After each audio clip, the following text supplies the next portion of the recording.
வந்திருக்க ஒருவரையும் ஆண்டவராகிய இயேசு கிறிஸ்து நாமத்தினாலே வாழ்த்தி வரவேற்கிறேன். கர்த்தர் உங்களை ஆசீர்வதிப்பாராக. ஹல்லேலூயா. கரங்களை சத்தமா அல்லேலூயா சொல்லலாமா? கர்த்தரை நாம் மகிமைப்படுவதாக. மத்தேயு 11ஆம் அதிகாரத்தில் 28லேருந்து 30 வரை உள்ள வசனத்தை நம்ம எல்லாரும் சேர்ந்து வாசிக்க போகிறோம். Praise the Lord. வாசிக்கலாம். மத்தேயு 11:28. வருத்தப்பட்டு பாரம் சுமக்கிறவர்களே, நீங்கள் எல்லாரும் என்னிடத்தில் வாருங்கள், நான் உங்களுக்கு இளைப்பாறுதல் தருவேன். நான் சாந்தமும் மனத்தாழ்மையுமாய் இருக்கிறேன். என் நுகத்தை உங்கள் மேல் ஏற்றுக்கொண்டு என்னிடத்தில் கற்றுக்கொள்ளுங்கள், அப்பொழுது உங்கள் ஆத்துமாக்களுக்கு இளைப்பாறுதல் கிடைக்கும். என் நுகம் மெதுவாயும் என் சுமை லகுவாயும் இருக்கிறது. ஹல்லேலூயா, ஆமேன். இந்த வசனத்தில் ஆண்டவர் இயேசு கிறிஸ்து எல்லா ஜனங்களுக்கும் ஒரு ஓப்பன் இன்விடேஷன், ஒரு அழைப்பை கொடுக்கிறார். என்ன அழைப்பை கொடுக்கிறார்? வருத்தப்பட்டு பாரம் சுமக்கிறவர்களே, நீங்கள் எல்லாரும் என்னிடத்துக்கு வாருங்கள். ஹல்லேலூயா. அவர் சொல்றார், வாருங்கள், வந்தீங்கன்னா உங்களுக்கு இளைப்பாறுதல் உண்டு. பாருங்க, ஆண்டவர் இயேசு கிறிஸ்து அந்த நாளிலே அத்தனை அற்புதங்களை செய்கிறவராய், விடுதலை கொடுக்கிறவராய், நன்மை கொடுக்கிறவராய், வசனத்தை பேசுகிறவராய் இருந்தார். ஆனால் எல்லாரும் அவர்கிட்ட வந்துடல, எல்லாரும் அவர் வார்த்தையை கேட்டுடல, எல்லாரும் அவருடைய காரியத்துக்கு, அவர் சொன்ன காரியத்துக்கு செவி கொடுக்கல. ஆனால் யாரெல்லாம் வந்தாங்களோ அவர்கள் நன்மையும் ஆசீர்வாதத்தையும் இளைப்பாறுதலையும் பெற்றார்கள். ஹல்லேலூயா. இந்த மாதம் இந்த வருடம் சமாதானத்தின் ஆண்டு அப்படின்னு ஆண்டவர் வாக்குத்தத்தம் கொடுத்தார். ஒவ்வொரு மாதமும் சமாதானத்தின் ஒவ்வொரு காரியங்களை பார்த்துக்கிட்டு வரோம். இந்த மாதத்தில் கர்த்தர் முருகரை பேசுகிற காரியம் இளைப்பாறுதல் உண்டாகும். ஆமென். உங்களுக்கு இளைப்பாறுதல் தருவேன். I will give you rest. Rest அப்படின்னாலே அந்த ஒரு அருமையான இளைப்பாறுதலை தருகிறேன்னு ஆண்டவர் சொல்கிறார். பாருங்கள், இந்த உலகத்தில் இருக்கிற வரைக்கும் நமக்கு இளைப்பாறுதல் இருக்காது. உலகத்தின் காரியங்களுக்குள்ளே நம்ம நிறைந்து இருக்கும்போது, ஏன்னா உலகத்தில் பாவத்தின் போராட்டம், சாபத்தின் போராட்டம், பலவிதமான போராட்டங்கள் இருக்குது. ஆண்டவருக்குள்ளே வரும்போது நமக்கு இளைப்பாறுதலை தருகிறேன் அப்படின்னு ஆண்டவர் சொல்கிறார். அந்த இஸ்ரவேல் ஜனங்கள் வனாந்தர பயணத்தில் போய்கிட்டு இருக்க காலம் முழுசும் அவங்களுக்கு இளைப்பாறுதல் இல்லாமல் இருந்துச்சு. அவங்களுக்கு இந்த உலகத்தில் கிடைச்ச இளைப்பாறுதல் தான் அந்த கானான் தேசம். ஆண்டவர் அவர்களை அந்த இளைப்பாறுதலின் தேசத்துக்குள் என்ன செஞ்சார்? கொண்டு போய் விட்டார். அதுபோல் நம்ம ஒவ்வொருவருக்குள்ளேயும் ஆமென், தேவன் இளைப்பாறுதலை கொடுக்க அவர் வாஞ்சை உள்ளவராக இருக்கிறார். ஹல்லேலூயா. அந்த இளைப்பாறுதலை எப்படி கொடுக்குறார் அப்படிங்கிறது தான் இந்த வசனங்களெல்லாம் நம்ம பார்க்குறோம். இந்த வொர்ஷிப்பில் கூட என்ன அப்பா ஆண்டவரை அப்பாவாக பார்த்து பாடுகிற பாடலாம் பாடிக்கிட்டு இருந்தோம். என்ன, செல்ல பிள்ளையாய் உங்கள் மடியில் இருக்கின்றேன். ஆமாம், எதுவும் என்னை அசைத்திட முடியாது. பாடல் பாடணும், அப்பா நான் உண்மை பார்க்கிறேன் பாடலாம் பாடணும். ஒரு அப்பாவோடு இருக்கிற ஒரு பிள்ளையை நீங்கள் கவனித்து பாருங்களேன். அந்த பிள்ளைக்கு எந்த காரியத்தை குறித்தும் கவலையே இருக்காது. இளைப்பாறுதல்னா அப்படி ஒரு இளைப்பாறுதல் என்ன செய்யும்? அந்த இளமை காலத்தில் பிள்ளைகளுக்கு இருக்கிறது தான். யோசித்து பாருங்களேன், சின்ன வயசில் உங்களுக்கு என்ன பெரிய கவலை இருந்துச்சு? மிஞ்சி போனால் பெரிய கவலைன்னா என்ன இருந்திருக்கும்? ஏதாவது ஸ்நாக்ஸ் வாங்கணும், அல்லது மிஞ்சி போனால் பரீட்சையை குறித்து தானே ஒரு கவலை, மார்க் எடுக்கணுமே. வேறு எந்த காரியத்தை குறித்தும் நமக்கு ஒரு கவலை இருக்கிறதே இல்லை.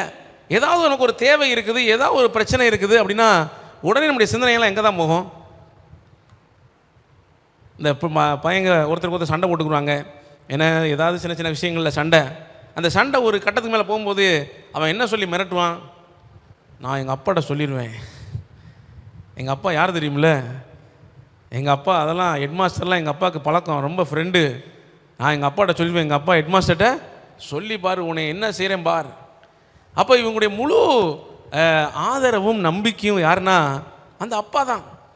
அந்த அப்பா கூட அந்த பிள்ளை இருக்கும்போது எதை குறித்தும் பயப்படுவதில்லை. அந்த அப்பா கூட அந்த பிள்ளை இருக்கும்போது எந்த காரியங்களும் அவர்களை வேதனைப்படுத்துவதில்லை.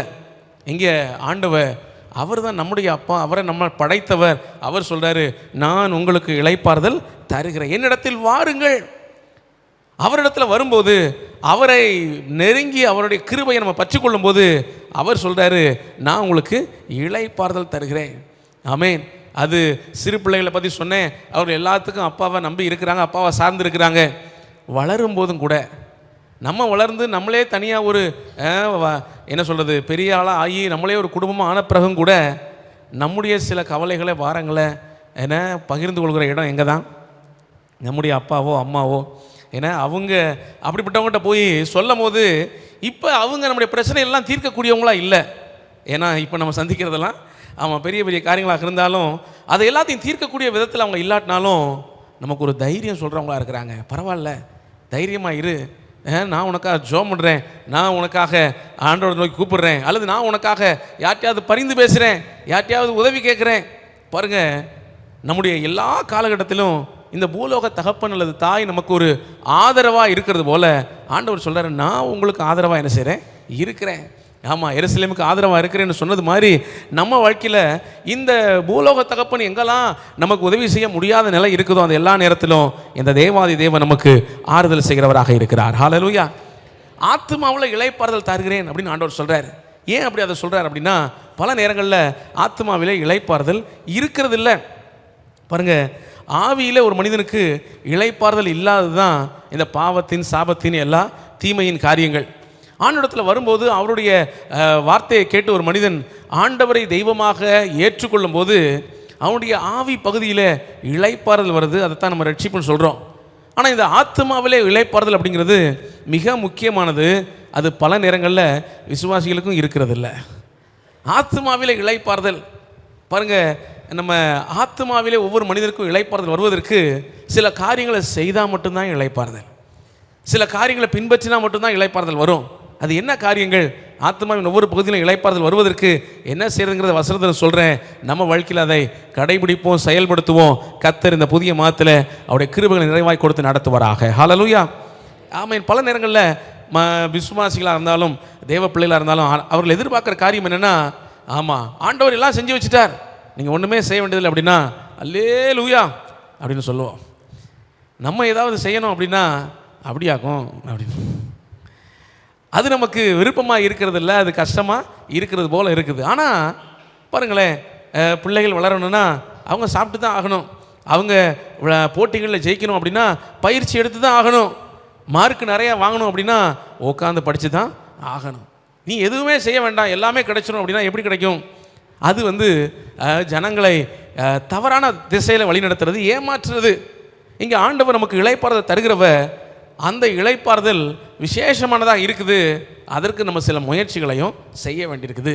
இந்த ஆண்டவர் தர இளைப்பாறுதல் எப்படிப்பட்டதுங்கிறத ஒரு எக்ஸாம்பிள் சொல்கிறேன் பாருங்களேன். நம்ம பல நேரத்தில் என்ன நினைக்கிறோம், இளைப்பாறுதல் அப்படின்னா எல்லாமே அப்படியே செட் ரைட்டாக இருந்துச்சுன்னா, எந்த பிரச்சனையும் இல்லை, எந்த கவலையும் இல்லை, தேவைக்கு தேவையான பணம் இருக்குது, எந்த ஆபத்தோ பயமோ பிரச்சனையோ இல்லை, அப்படி இருந்தால் அது ஒரு நல்ல லைஃப், அது ஒரு பீஸ்ஃபுல்லான லைஃப் அப்படின்னு நம்ம நினைக்கிறோம். அப்படி இல்லை. இந்த உலகத்தின் சூழ்நிலைகள் எப்படி சில வேளைகளில் என அந்த கொந்தளிக்கிற கடல் அலைகள் போல இருந்தாலும், அதன் மத்தியில் இருந்தாலும் ஒரு மனிதன் இளைப்பாறுதலாக இருக்க முடியும். அதுதான் பவுல் அப்போஸ்தலனை குறித்து தானே சரித்திரத்தை வாசிக்கிறோம். அங்கே அப்போஸ்தலர் 27ஆம் அதிகாரத்தில் அவர் ஒரு சரித்திரத்தை குறித்து சொல்கிறார். என்ன சொல்கிறார் அப்படின்னா, இவங்க கப்பலில் பயணம் போய்கிட்டு இருக்கிற அந்த வேளையில் அந்த கப்பல் பயங்கரமான புயலில் அகப்பட்டு விடுகிறது. அந்த புயல் அகப்பட்ட உடனே அந்த கப்பல் பயங்கரமாக அலசடிப்பட்டு உடைஞ்சி நொறுங்கி கீழே உழக்கூடிய நிலைமையில் இருக்குது. ஆனால் அந்த நிலைமையில் எல்லாரும் என்ன செய்வாங்க, பயந்து கதறி என்ன ஒரு கலவரமாய் போய் இருப்பாங்க.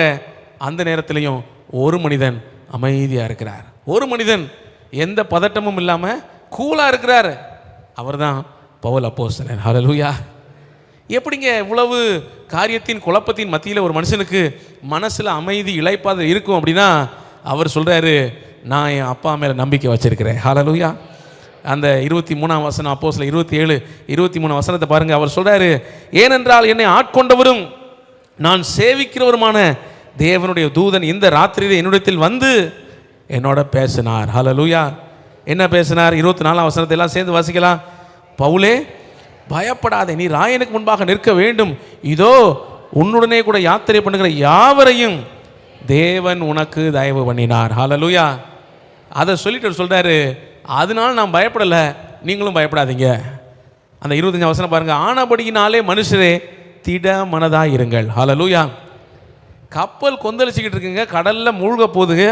அடுத்த கொஞ்ச நேரத்துக்குள்ளே எந்த ஒரு மனிதனும் மரித்து விடுவோமோ அப்படிங்கிற ஒரு பயத்தில் இருக்கும்போது இங்கே ஒரு மனுஷன் சொல்கிறாரு, அதெல்லாம் பயப்படாதீங்க, நான் தைரியமாக இருக்கேன், நீங்களும் தைரியமாக இருங்க. பாருங்களேன், எப்படி ஒரு மனிதனால் அதை சொல்ல முடியுது? அவர் சொல்கிறாரு, என் அப்பா மேலே நான் நம்பிக்கையாக இருக்கிறேன். ஹல்லேலூயா. என்னை படைத்த, என்னை உருவாக்கின, என்னை ரட்சித்த என் ஆண்டவர் மேலே நம்பிக்கை வச்சிருக்கிறேன். அவர் சொல்லியிருக்கிறாரு, அதனால எதை குறிச்சும் பயம் இல்லை. ஹல்லேலூயா. பயமில்லை பயமில்லையே ஜெயம் ஜெயம் தானே, பயமில்லை பயமில்லையே. கரங்களை தட்டி பாடலாமா? ஜெபத்திற்கு பதில் உண்டு, இயேசு நாமத்தில் ஜெயம் உண்டு. ஜெபத்திற்கு பதில் உண்டு, இயேசு நாமத்தில் ஜெயம் உண்டு. இயேசு நாமத்தில் ஜெயம் உண்டு. பயமில்லை பயமில்லையே, ஜெயம் ஜெயம் தானே, பயமில்லை பயமில்லையே, ஜெயம் ஜெயம் தானே. ஹல்லேலூயா. ஆமென். பவுல் அப்போஸ்தலனை பார்க்கிறோம். அவர் அத்தனை கொந்தளிக்கிற சூழ்நிலையில் மத்தியிலே அவர் இளைப்பாறுதலோட சமாதானத்தோடு காணப்படுகிறார். இந்த நாளில் அதுதான் பாருங்க, உலகத்தாரால் செய்ய முடியாத ஒரு காரியம்.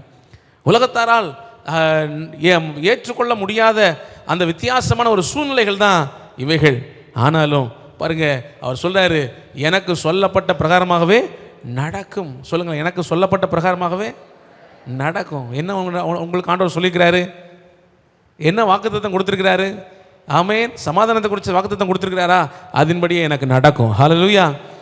என்று நான் என் ஆண்டவர் மேலே விசுவாசமா இருக்கிறேன், அவருடைய வார்த்தை மேலே நான் விசுவாசமா இருக்கிறேன். அப்படியே நம்ம காணப்படுவோம். கர்த்தர் நம்ம கிருபை செய்வாராக. இந்த ஆத்மாவில் இளைப்பாறுதல் வருவதற்கு ஆத்மாவின் ஒவ்வொரு பகுதிகளிலும் இளைப்பாறுதல் வருமானா நம்முடைய ஆத்மாவில் இளைப்பாறுதல் காணப்படும். ஆத்மாவிலே 4 பகுதிகள் இருக்கு. முதல் பகுதி என்னன்னா மனம். இந்த ஆத்மாவின் முதலாவது ஒரு பகுதி மனம், அடுத்த அறிவு, அடுத்து உணர்ச்சி, அடுத்து சித்தம். இந்த ஒவ்வொரு பகுதியும் நமக்குள்ள இளைப்பாறுதல் வருமானா நம்முடைய வாழ்க்கை ஆமென் இளைப்பாறுதல் நிறைந்ததாக இருக்கும். இந்த மனதின் பகுதியில் இளைப்பாறுதல் வருவதற்கு நம்ம என்ன செய்யணும்? வேத வசனத்தில் இப்படியாக சொல்லப்பட்டிருக்கு. ஆதியாகமம் 2ஆம் அதிகாரம் 2-3 வசனத்தை வாசிக்கலாம். இக்கிரியையை 7ஆம் நாளிலே நிறைவேற்றி தாம் உண்டாக்கின தம்முடைய கிரியைகளை எல்லாம் முடித்த பின்பு 7ஆம் நாளிலே ஓய்ந்திருந்தார். தேவன் தாம் சிருஷ்டித்து உண்டு பண்ணின தம்முடைய கிரியைகளை எல்லாம் முடித்த பின்பு அதிலே ஓய்ந்திருந்தபடியால் தேவன் 7ஆம் நாளை ஆசீர்வதித்து அதை பரிசுத்தமாக்கினார். ஆமென். ஓய்ந்திருந்தார். 7ஆம் நாளிலே ஆண்டவர் ஓய்ந்திருந்தார். இந்த வானத்தையும் பூமியும் முழு உலகத்தையும் படைச்ச சர்வ வல்லமுள்ள ஆண்டவர் 6 நாள் பல்வேறு கிரியைகளை செய்தார். 7ஆம் நாளிலே ஓய்ந்திருந்தார். அப்படின்னா ரெஸ்டாக இருந்தார், ஓய்ந்திருந்தார். இதை எப்படி இந்த நாளில் நம்ம எப்படி கடைபிடிக்கிறது? ஓய்வு அப்படின்னு சொல்லும் போது நம்ம சாப்பிட்டு அப்படியே ரிலாக்ஸாக வீட்டில் படுத்திருக்கிறோம் அப்படின்னா அதுக்கு பேர் சரீரத்திலே ஓய்வு. ஆனால் இங்கே ஆத்மாவில் இளைப்பாறுதல் வருவதற்கு ஓய்ந்திருக்கிறது அப்படின்னா என்ன அர்த்தம்னா ஆண்டுடைய சமூகத்தில் காத்திருப்பது. இந்த 7ஆம் நாள் ஓய்ந்திருக்கும்படியான ஒரு நடைமுறையை பழைய ஏற்பாட்டில் ஆண்டவர் ஏற்படுத்தி வச்சார். எதுக்காக ஏற்படுத்தி வச்சார்? சரீரத்தில் இளைப்பாறுதல் வேணும் அப்படிங்கிறதுக்காக மட்டும் இல்லை, ஆத்மாவிலே இளைப்பாறுதல் வருவதற்காக அப்படின்ற ஒரு நேரத்தை கர்த்தர் ஏற்படுத்தி வச்சார். அங்கே சொல்கிறாரு, அந்த ஓய்வு நாளிலே நீ உன் சொந்த பேச்சை பேசாமலும் உன் சொந்த காரியத்தை செய்யாமலும் அங்கே இரு.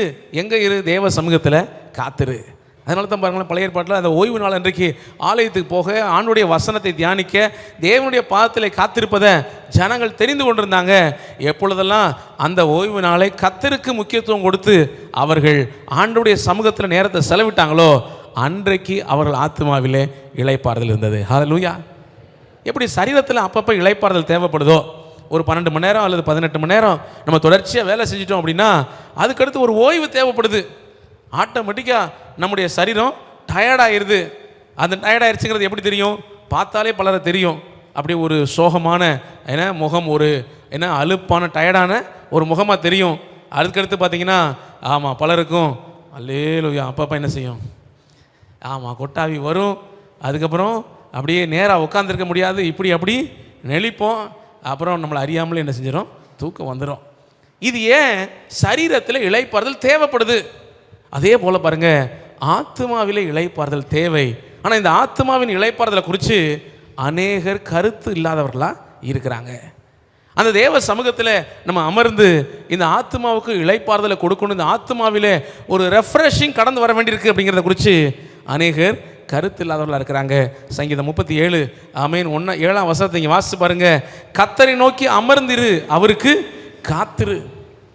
ஆமாம், அப்படியே சங்கீதம் 62ஆம் சங்கீதத்தில் 1-2 வசனத்தை நீங்கள் வாசித்து பாருங்க.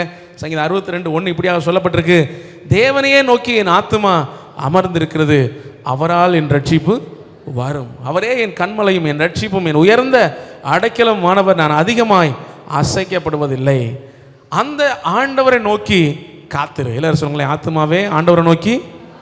ஆமாம், ஆண்டவரை நோக்கி காத்திருக்கும் போது நம்முடைய ஆத்மாவிலே இளைப்பாறுதல் கடந்து வருகிறது. ஹல்லேலூயா, ஹல்லேலூயா.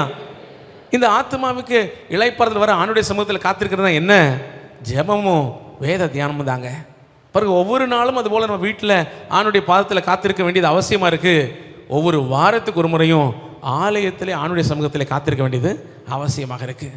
இந்த ஆலயத்தில் ஆணுடைய சமூகத்தில் காத்திருப்பது குறித்து நம்ம முக்கியத்துவம் கொடுப்போமானா, தேவ சமூகத்தில் இருப்பதற்கு நம்ம நேரங்களை அதிகமாக ஒதுக்குவோமானா, நிச்சயமாக ஆத்மாவில் இளைப்பாறுதல் இருக்கும். ஹல்லேலூயா, ஹல்லேலூயா. ஆமாம், அப்படிப்பட்டதான ஒரு மாற்றம், என்ன சொல்கிறது, ஒரு சமுதாய மாற்றம் நம்ம ஊரில், நம்முடைய சபையில், எல்லா இடத்துலையும் என்ன செய்யணும்? வரணும். அதாவது அந்த ஆண்டவரை ஆராதிக்கிற தினமாகி அந்த ஞாயிற்றுக்கிழமை அப்படின்னாலே அன்றைய தினம் முழுவதும் கர்த்தருக்கு அப்படின்னு ஒதுக்கக்கூடிய அந்த ஒரு மன மாற்றம் எல்லாருக்குள்ளே வரணும். பல நேரங்கள் இப்போ உள்ள காலத்தில் என்ன ஆயிடுதுன்னா, ஆமாம் சீக்கிரமாக ஆராதனைக்கு போனோம், இல்லை ஆராதனைக்கு போனோம், அந்த ஆராதனை சீக்கிரமாக முடியணும், சீக்கிரமாக ஆராதனைக்கு போகணுன்னு பலர் நினைக்கிறது இல்லை. ஆராதனைக்கு போகணும், ஆனால் அந்த ஆராதனை சீக்கிரமாக முடிஞ்சிடணும், அதுக்கப்புறம் நம்ம வேலையை பார்க்கணும். அப்படி இல்லை. அப்படி இருக்கும்போது ஏன்னா அந்த 2 மணி நேரம் ஆராதனையிலேயே அதில் அரை மணி நேரம், 1 மணி நேரம், 1.5 மணி நேரம் அப்படியெல்லாம் லேட்டாக வரும்போது எப்படி அந்த அவங்களுடைய ஆத்மாவுக்கு தேவையானது கிடைக்கும்? யோசித்து பாருங்களேன். ஆத்மாவுக்கு தேவையானது எப்படி கிடைக்கும்? இப்போ புதுசாக இந்த பேட்ரி பைக்கு காரெல்லாம் வந்துருச்சு. ஏன்னா எலக்ட்ரிக் பைக்கு கார்கள். இந்த எலக்ட்ரிக் பைக்கு கார்களை சார்ஜ் போடணும். ஆமாம், ஒவ்வொரு இதுக்கும் ஒவ்வொரு குறிப்பிட்ட நேரங்கள் சொல்கிறாங்க. சில வண்டிகள்லாம் பார்த்தீங்கன்னா 3 மணி நேரம், சில வண்டிகள்லாம் 6 மணி நேரம், 8 மணி நேரம்லாம் என்ன செய்யணும்? சார்ஜ் போடணும். நீங்கள் நிறையா போக வேண்டியிருக்கு, நிறையா தூரம் போக வேண்டியிருக்கு அப்படிங்கிறதுக்காக சார்ஜ் போதும், 1 மணி நேரம் சார்ஜ் போட்டால் போதும் அப்படின்னு கழட்டிட்டு நீங்கள் காரை கிளப்பி போகிறீங்க அல்லது பைக்கை கிளப்பி போகிறீங்கன்னா என்னாகும்? நடு வழியில் நடு காட்டுக்குள்ளே என்ன செஞ்சிடும்? நின்றோம். அப்போ நம்ம எவ்வளோ தூரம் அதிகமாக போகணுமோ அதுக்கு ஏற்ற அளவுக்கு சார்ஜ் என்ன செய்யணும்? சார்ஜ் பண்ணால் தான் வண்டி ஓடும். அது மாதிரி ஆத்மாவை சார்ஜ் பண்ணக்கூடிய இடம் தான் ஆண்டுடைய சமூகம். ஹல்லேலூயா, அல்லேலூயா. ஆத்மாவை சார்ஜ் பண்ணுறதுக்காக தேவ சமூகத்தில் உட்காந்து ஆணுடைய வார்த்தையை கேட்டு அவருடைய பிரசன்னத்தில் பாடி துதித்து மகிமைப்படுத்தி அவருடைய கிருபையை சுதந்திரிச்சு கொள்வோமானா, அந்த வாரம் முழுசும் நம்முடைய ஆவிக்குரிய ஜீவியமும் பூமிக்குரிய வாழ்க்கையும் நன்றாக ஓட கர்த்தருடைய கிருபை நம்மளை தாங்கும். ஹல்லேலூயா. 2வது பகுதி பாருங்கள், அறிவிலே இளைப்பாறுதல் வர வேண்டியது அவசியமாக இருக்குது. ஆத்மாவின் மற்றொரு பகுதி அறிவு. எல்லாரும் சொல்லுங்களேன், அறிவு. இந்த அறிவு மண்டலத்தில் இன்றைக்கி அநேக காரியங்களை நம்ம கேட்குறோம், கற்றுக்கொள்ளுகிறோம், தெரிந்து கொள்ளுகிறோம். ஆனால் இவை எல்லாவற்றையும் விட வேத வசனத்தை அறிந்து கேட்டு விசுவாசித்து ஏற்றுக்கொள்ள வேண்டியது அவசியமாக இருக்கிறது. ஹல்லேலூயா.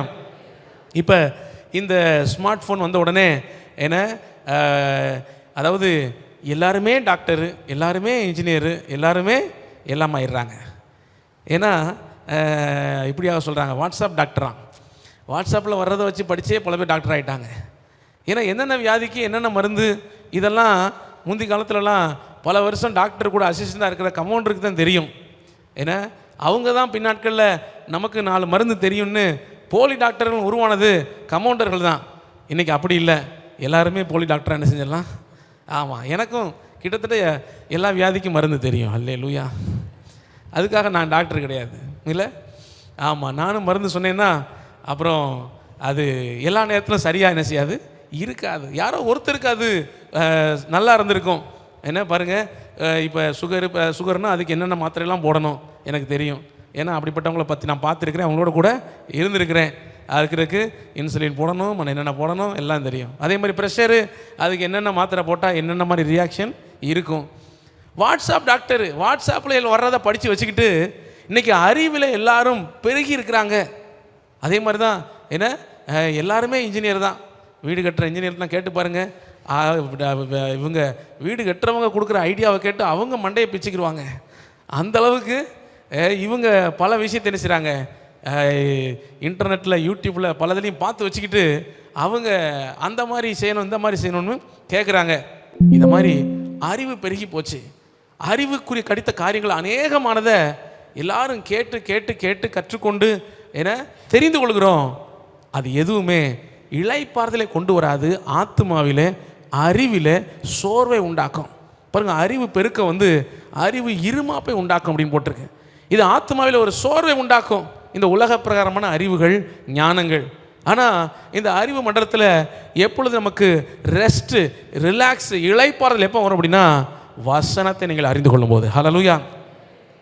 வசனத்தை அறிந்து வசனத்தின் மூலமாக ஒரு வெளிப்பாடு நமக்குள்ள கிடைக்கும் போது நம்முடைய ஆத்மாவிலே இளைப்பாறுதல் வரும். இன்றைக்கி ஆத்மாவிலே இளைப்பாறுதல் வர்றது தான் கடினமானதாக இருக்குது. ஆமாம், அதுலேயும் பாருங்கள், அந்த வசனத்தை நீங்கள் படித்து நீங்கள் தியானித்து அதில் உங்களுக்கு ஒரு வார்த்தை, ஒரு இன்ஸ்பிரேஷனாக, ஒரு வெளிப்பாடாக, ஒரு ஆண்டவர் கூட பேசுகிறதா வரும்போது பாருங்கள், அது உங்கள் ஆத்மாவுக்கு மகா பெரிய ரிலாக்ஸை கொண்டு வரும். ஹல்லேலூயா. இங்கே பைபிளில் பார்க்குறோம், ஒரு மனிதனை குறித்து வாசிக்கிறோம், கெட்ட குமாரன்னு நம்ம எல்லாம் சொல்கிறோம். ஆக்சுவலாக அவன் நல்ல குமாரனா மாறினவன் தான். இந்த தகப்பனுக்கு 2 பிள்ளைகள் இருக்கிறாங்க. ஒருவன் ஏன்னா தூர தேசத்துக்கு போய் துன்மார்க்கமாக ஜீவனம் பண்ணுறான், எல்லா செல்வங்களை சொத்துக்களை அழித்து போடுகிறான்.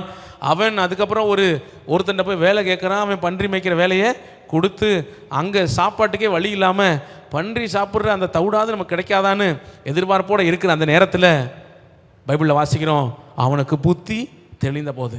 எந்த புத்தி தெளிந்த போது? அவன் என்ன தெளிவு இல்லாமலாம் இருந்தான்? மனநிலை சரியில்லாமல் இருந்தானா? இல்லை, அவன் அதெல்லாம் தெளிவாக தான் இருந்தான். அதனால தான் அப்பாட்ட சண்டை போட்டு கிளியராக கணக்கு பண்ணி பங்கு வாங்கி துட்டெல்லாம் எடுத்துக்கிட்டு போனான்.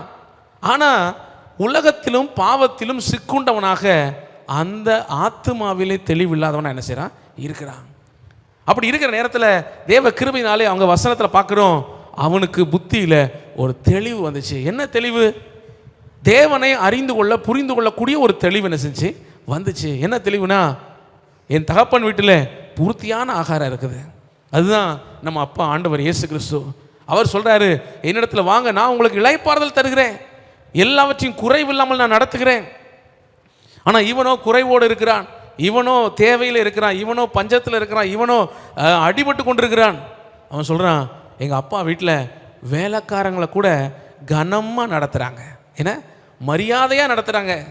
இங்கே எங்கள் அந்த அப்பாவுக்கு ஒரே பிள்ளை, 2வது பிள்ளை, செல்ல பிள்ளை, இளைய பிள்ளை. ஆனால் நானும் இங்கே அப்பா விட்டு தூரமாக வந்ததுனால என்ன பணமும் போச்சு, மரியாதையும் போச்சு, இப்போ சாப்பாடும் இல்லை, மிக துன்பத்திலும் கஷ்டத்திலும் இருந்து கொண்டிருக்கிறேன். அவன் சொல்கிறான், நான் என் தகப்பன் வீட்டுக்கு திரும்பி போவேன். அதுதான் அந்த ரெவலேஷன், அதுதான் அந்த வெளிப்பாடு. நம்ம வேதத்தை வாசிக்கும் போது, கருத்தோடு கர்த்தருடைய வார்த்தையை நீங்கள் தியானிக்கும் போது, கர்த்தர் நம்மோடு கூட பேசி ஒரு வார்த்தையை கொடுப்பார். ஹல்லேலூயா. ஒரு வெளிப்பாட்டை கர்த்தர் கொடுப்பார். ஆமென். ஒரு கிருபையை, ஒரு வார்த்தையின் வெளிப்பாட்டை கொடுத்து கர்த்தர் நம்மை ஆசீர்வதிப்பார். இந்த வார்த்தை தான் நம்ம வாழ்க்கையில் அப்படியே ஒரு மாற்றத்தை கொண்டு வர போகிறது. ஹல்லேலூயா. அந்த வெளிப்பாட்டின் வார்த்தை தான் நம்ம வாழ்க்கையில் ஒரு மறுரூபத்தை கொண்டு வரப்போகுது, ஒரு விடுதலை கொண்டு வரப்போகுது. ஆமென். அவருடைய இரக்கத்தை, நன்மையை நம்முடைய வாழ்க்கையில் கட்டளையிட போகுது. ஹல்லேலூயா.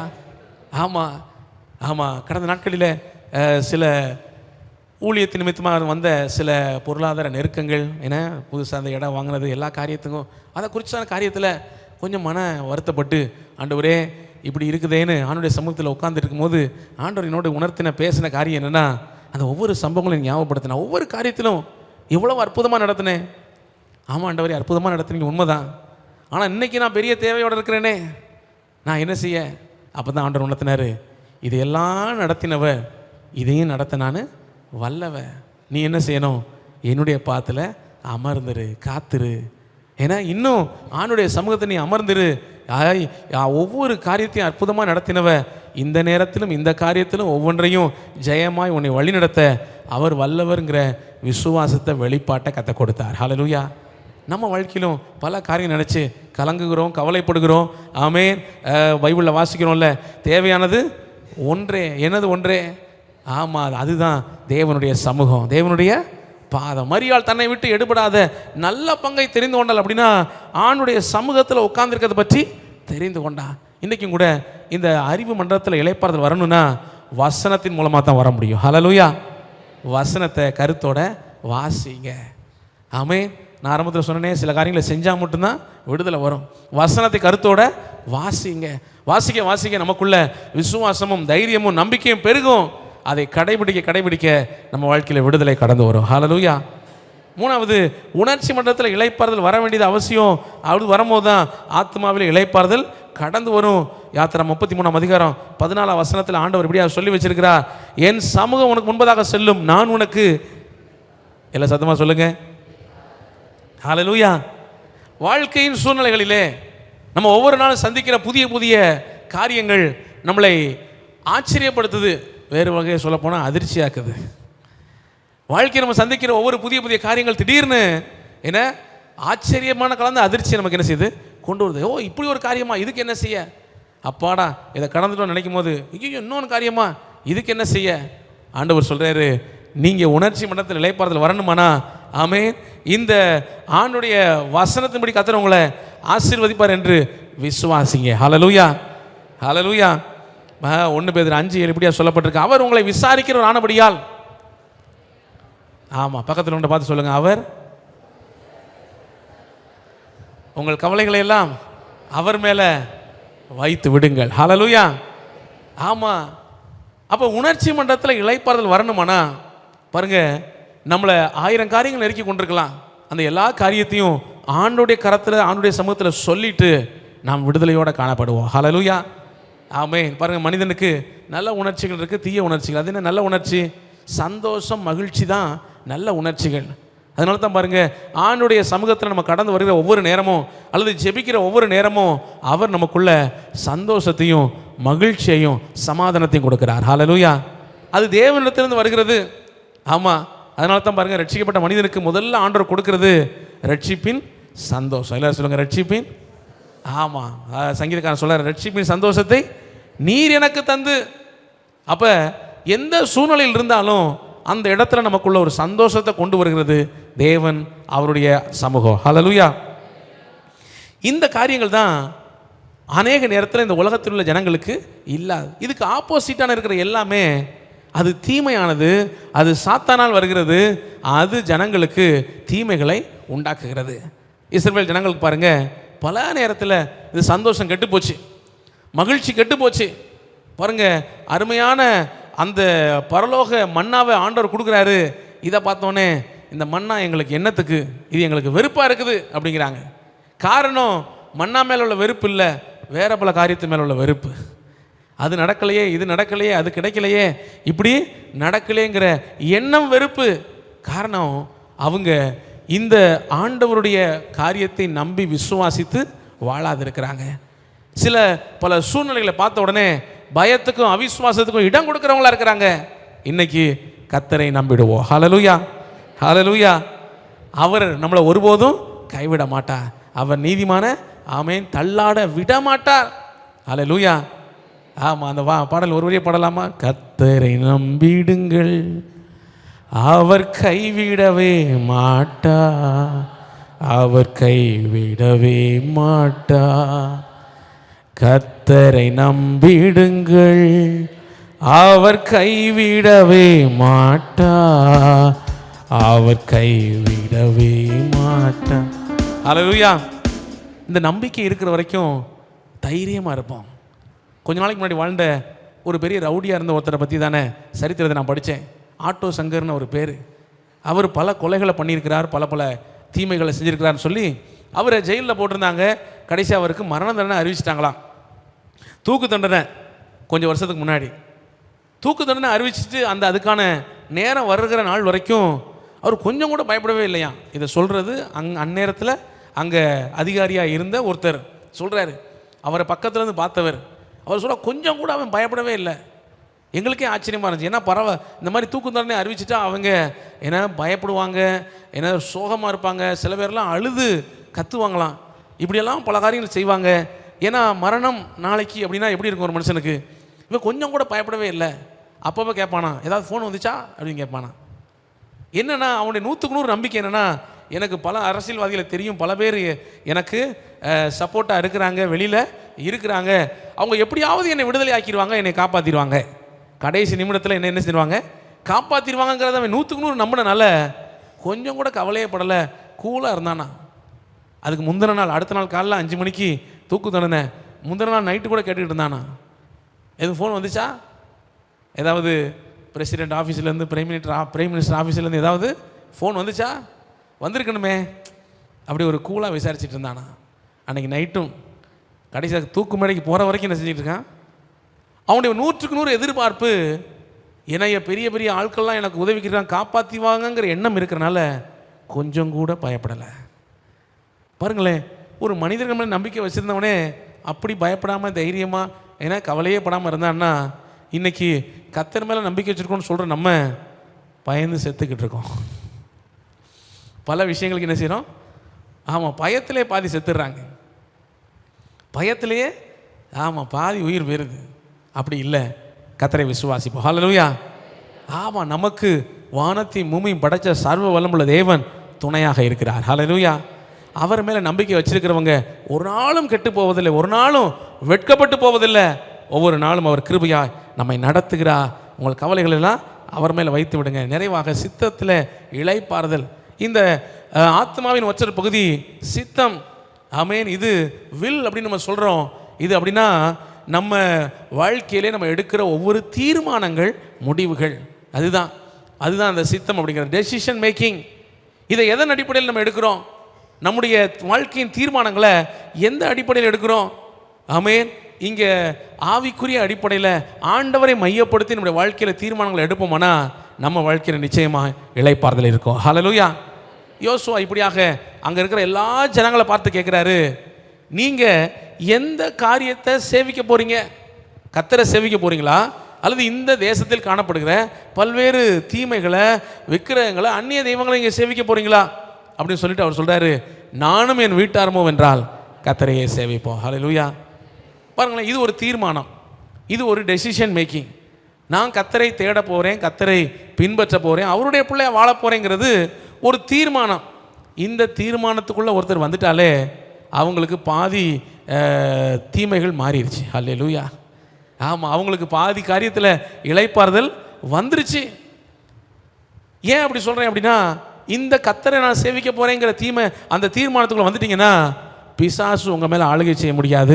ஆண்டவர் மட்டும்தான் உங்கள் மேலே ஆளுகை செய்வார். அவர் உங்கள் வாழ்க்கையை நன்மையாக நடத்துவார். ஹல்லேலூயா. பிசாசு உங்கள் மேலே ஆளுகை செஞ்சால் என்ன நடக்கும்? தன்னுடைய திட்டத்தை நிறைவேற்றுவதற்கு இந்த மக்களை பிசாசு அழிவுக்கு நேராய் நடத்துகிறான், பயன்படுத்துகிறான். அப்போ பாருங்களேன், உலகத்தில் இருக்கிற ஒவ்வொரு ஜனங்களும் பல்வேறு தீமைகள் வழியாக என்ன செய்கிறாங்க? கடந்து போகிறாங்க. ஒருத்தர்லாம் சொன்னார், செய்முறை செஞ்சே கடங்காரன் ஆகிட்டாரான். ஏன்னா அந்த காரியத்தினால அதனால கடைசியில் அவர் தற்கொலைக்கு முயற்சி பண்ணுற அளவுக்கு கடன் எக்குத்தப்பாக பெருகிருச்சு. காரணம் என்ன? எல்லா இந்த விக்கிரக வணக்கத்தின் வழிபாட்டுகளின் சில நடைமுறைகள். ஆமாம், பாருங்கள், ஒரு வீட்டில் இறந்துருந்தா, ஒருத்தர் இறந்துருக்கிறாங்க, சமீபத்தில் கூட சொன்னாங்க, ஒருத்தர் இறந்துருக்கிறாங்க. அவர் இறந்ததே அந்த வீட்டுக்கு எவ்வளோ பெரிய கஷ்டம், நஷ்டம். ஏன்னா இதில் நீ இனிமே என்ன அக்கா தங்கச்சிக்கு எங்கள் அண்ணன் எடுத்தா கொடுக்க போகிறாரு, அண்ணன் இறந்துருக்காரு, அதனால கடைசியாக ஒரு தடவை என்ன செய்யணுமா, எல்லாருக்கும் ட்ரெஸ் எடுத்து கொடுக்கணுமா. அவங்க அடக்கம் பண்ணுறதுக்கே காசு இல்லாமல் கஷ்டப்பட்டு கொண்டிருக்காங்க. ஏன்னா அக்கா தங்கச்சிக்கெல்லாம் ஒரு நாள் ஒரு தடவை இதெல்லாம் என்ன கேட்டால் அதெல்லாம் எங்களுடைய வழிபாடு, எங்களுடைய பழக்க வழக்கங்கள், பாரம்பரியங்கள். ஆமாம், எல்லா பாரம்பரிய வழக்கங்கள்லாம் அவங்கள இன்னுமாய் அடிமைப்படுத்தி வேதனைப்படுத்தி தீமைக்குள்ளே நடத்தி கொண்டிருக்கு. ஆமென். என்றைக்கு ஒரு தீர்மானம் ஒரு மனிதன் எடுக்கிறானோ, நான் கர்த்தரை பின்பற்ற போகிறேன்னு 1008 தொல்லையிலிருந்து தப்பிக்கிறான். ஹல்லேலூயா. எலியா கேட்குறாரு, நீங்கள் எந்த மட்டும் 2 நினைவுகளால் குந்தி குந்தி நடப்பீர்கள்? கர்த்தர் தெய்வமானால் கர்த்தரை பின்பற்றுங்க. இந்த கர்த்தரை பின்பற்றுவோங்கிற அந்த தீர்மானத்துக்குள்ள ஒருவர் கடந்து வருவாங்களானா எத்தனையோ சாத்தானின் அடிமைத்தனத்திலே, பாவத்திலே, தீமையிலிருந்து விடுதலை பெற்றுக்கொள்கிறார்கள். ஹல்லேலூயா. ஆண்டவர் அழகாக சொல்லியிருக்கிறாரு, ஜீவனுக்கு போகிற வாசல் இடுக்கமும் நெருக்கமாக இருக்குது, ஆனால் கேட்டுக்கு போகிற வாசல் அது வழி விசாலமாக இருக்கிறது. விசாலமான வழின்னு அதில் போனால் அதுக்கப்புறம் அதில் பல தீமைகள் இருக்குது. ஆனால் ஜீவனுக்கு போகிற வாசல் ஆரம்பத்தில் இடுக்கமாக நெருக்கமாக இருக்கிற மாதிரி இருக்கலாம், ஆனால் அதுக்கு அடுத்து உள்ளே போனால் அது விசாலமானது. ஹல்லேலூயா. அது ஆமென், அது நன்மையை கொண்டு வருகிற காரியங்களாக இருக்குது. இந்த நாளில் நம்ம வாழ்க்கையில் நம்முடைய தீர்மானங்கள் ஆவிக்குரியதாக இருக்கட்டும், நம்ம எடுக்கிற டெசிஷன்ஸ் அது ஆண்டவருக்கு பிரியமானதாக இருக்கட்டும். ஹல்லேலூயா. ஹல்லேலூயா. பாருங்க, ஒரு மனிதன் பாவத்தை விட்டு விலகி தேவனுக்கு பிரியமாக பரிசுத்தமாக வாழ தீர்மானிக்கிறான்னு வச்சுக்கோங்களேன். ஒரு சிம்பிளான ஒரு எக்ஸாம்பிள். பாவம் அப்படி சொல்லும் போது அது எந்த பாவமாகவும் இருக்கலாம் என்ன. ஆனால் எல்லா பாவத்தையும் செய்கிறதுக்கும் பணம் செலவழிக்க வேண்டியிருக்குங்க. என் பணமே செலவழிக்காமல் ஏதாவது ஒரு பாவம் செய்ய முடியுமா? அப்படி ஏதாவது பாவம் இருந்தால் சொல்லுங்கள் பார்ப்போம். அப்படி இருக்கிறதே இல்லை. சிகரெட் பிடிக்கிறதுனாலும் அதுக்கு பணம் செலவாகுது, குடிக்கிறவனுக்கும் பணம் செலவாகுது. ஆமென். மற்ற எல்லா பாவங்களை செய்கிற மனிதனுக்கும் பணம் செலவாகுது. பணம் செலவாகிறது மட்டும் இல்லை, சுகமும் கெட்டு போகுது, வியாதியும் வருது, குடும்பம் பாதிக்கப்படுது. அவர்கள் தங்கள் குடும்பத்துக்காக எதையும் செய்கிறதும் இல்லை, குடும்பத்தின் மேலே அக்கறை கொள்றதும் இல்லை, குடும்பத்துக்கான காரியங்கள் நடப்பிக்கிறதும் இல்லை. அவங்களுடைய அடுத்த தலைமுறைகளும் என்ன செய்து பாதிக்கப்படுது. அப்போ ஒரு மனிதன் நான் பரிசுத்தமாக வாழ போகிறேன், தேவனுடைய பிள்ளையாக ஜீவிக்க போகிறேங்கிற அந்த ஒரு எண்ணத்துக்குள்ளே தீர்மானத்துக்குள்ளே கடந்து வருவாரானா அவருடைய வாழ்க்கையில் பல தீமைகள் மாறுது. முக்கியமாக மாறுறது என்ன? அவருடைய வருமானம் முழுமையுமாக வீடு வந்து சேருது. அவர் மனைவிக்கு பிள்ளைகளுக்கு தேவையான நல்ல காரியங்களை செய்கிறாரு. ஆமென். அவர்கள் பிள்ளைகளுக்கு நல்ல முன்மாதிரி காணப்படுது. அவங்க பிள்ளைகளும் வரும் நாட்களில் தகப்பன் அல்லது தாயுடைய நல்ல முன்மாதிரியை பார்த்து தேவனுடைய பிள்ளையாக வாழ்கிறார்கள். ஹல்லேலூயா, ஹல்லேலூயா. ஆமாம், இதுதான் இன்னைக்கு அந்த நம்ம எடுக்கிற தீர்மானங்கள். இதே போல் வாழ்க்கையின் ஒவ்வொரு சூழ்நிலைகளிலும் சரியான தீர்மானங்கள் எடுப்போம். கர்த்தருடைய இளைப்பாறுதலுடைய வாழ்க்கையில் கடந்து வரும். ஹல்லேலூயா. வருத்தப்பட்டு பாரம் சுமக்கிறவர்களை நீங்கள் எல்லாரும் என்னிடத்துக்கு வாருங்கள், நான் உங்களுக்கு இளைப்பாறுதல் தருவேன். எழுப்பி ஜெபிக்கலாமா?